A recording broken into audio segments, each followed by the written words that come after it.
সারোপার হাফিজিয়া দাখিল মাদ্রাসা শিক্ষার্থীদের মাঝে ইফতারি বিতরণ। পবিত্র রমজান মাস উপলক্ষে সারোপার হাফিজিয়া দাখিল মাদ্রাসা ও হিফজ ও এতিমখানার শিক্ষার্থীদের মাঝে ইফতার বিতরণ করা হয়েছে।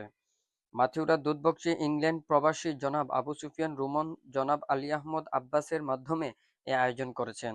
রমজানের সোয়াব অর্জনের লক্ষ্যে অসংখ্য ধর্মপ্রাণ মুসলমান দান সদকা করে থাকেন।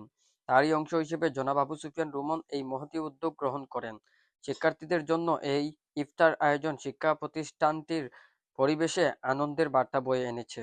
মাদ্রাসার কর্তৃপক্ষ ও শিক্ষার্থীরা এই আয়োজনের জন্য কৃতজ্ঞতা প্রকাশ করেছেন। তারা বলেন, আল্লাহ তাআলা যেন এই ইফতার দানকে কবুল করেন এবং জনাব আবু সুফিয়ান রুমন সহ সংশ্লিষ্ট সকলকে দুনিয়া ও আখিরাতে উত্তম প্রতিদান দান করেন।